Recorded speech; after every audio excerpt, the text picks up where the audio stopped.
Hi hello friends, welcome back to my channel lavender kitchen Telugu official. చూడబోయే recipe వచ్చేసి పూర్ణం బూరెలండి. దీనికి శనగపప్పుని కొద్దిగా నానబెట్టి ఉడికిచ్చాను. ఇది మన పప్పు మెత్తగా కాకుండా చూసుకోవాలి, కొంచెం ఇలా ఉండాలి. మరీ మెత్తగా అయితే ఏంటంటే మనకు పూర్ణం అనేది మెత్తగా అయిపోతుంది. అందుకే ఈ రకంగా ఉండేటట్టు చూడండి. ఈ విధంగా బెల్లాన్ని నేను కట్ చేసి పెట్టుకున్నాను. ఇలాచీలు కొన్ని తీసుకొని దీన్ని పొడి చేసి పెట్టుకోవాలి. ఇప్పుడు వచ్చేసి మనం బెల్లం ఇందులో వేసుకుంటున్నాను. నేను బెల్లం పప్పు కొద్దిగా వేసుకొని, ఇది మీరు బెల్లం మీకు స్వీట్ ఎంత కావాలో దాన్ని బట్టి వేసుకోండి. మీ టేస్ట్ అనుగుణంగా వేసుకోండి. మీరు బెల్లాన్ని కొంచెం స్వీట్ ఎక్కువగా కావాలనుకున్న వాళ్ళు ఎక్కువగా వేసుకోవచ్చు. కావాలంటే కొందరు సోంపు తినడం ఇష్టం ఉన్న వాళ్ళు కొంచెం సోంపు కూడా యాడ్ చేసుకోవచ్చు, బాగుంటుంది. మనం ఇది కొంచెం దంచి పెట్టాం కదా, ఇలాచీలది బాగా మెత్తగా అయిపోవడానికి ఇందులో వేసేస్తున్నాను నేను. సోంపు కూడా యాడ్ చేసుకోవచ్చు ఇంట్రెస్ట్ ఉన్న వాళ్ళు, లేకపోతే స్కిప్ చేసేయండి. నేనైతే వేయట్లేను, వేసుకుంటే కూడా ఫ్లేవర్ ఆ స్మెల్ బాగుంటుంది.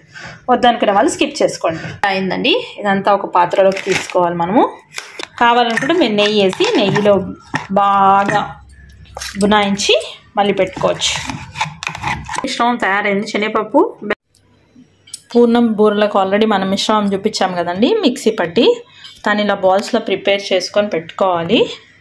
అండ్ మనము బియ్యం మినపప్పు నానబెట్టి పెట్టాం కదా, అది కొంచెం సాల్ట్ కొంచెం షుగర్ యాడ్ చేసుకోవాలి. ఎందుకంటే పైన కోటింగ్ మనకి సప్పగా ఉండకుండా కొంచెం షుగర్ యాడ్ చేసుకుంటే స్వీట్నెస్ వస్తుంది అన్నమాట. కొద్దిగా సాల్ట్ వేసుకోవాలి.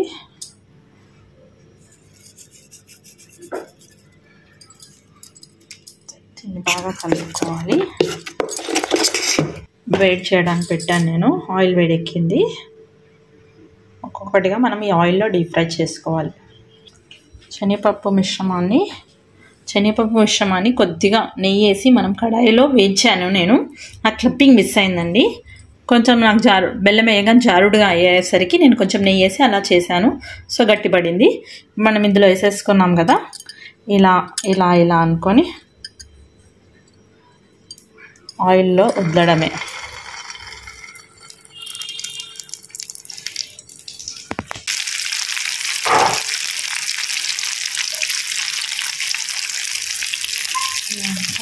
కొంచెం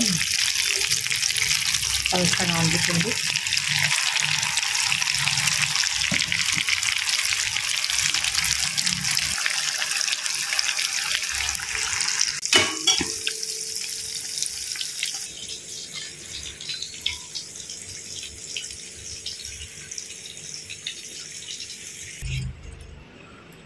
చూడండి ఎంత బాగా వచ్చాయో, గోల్డెన్ కలర్లో, చూస్తుంటే తినాలనిపించే నూరూరించేలాగా వచ్చాయి.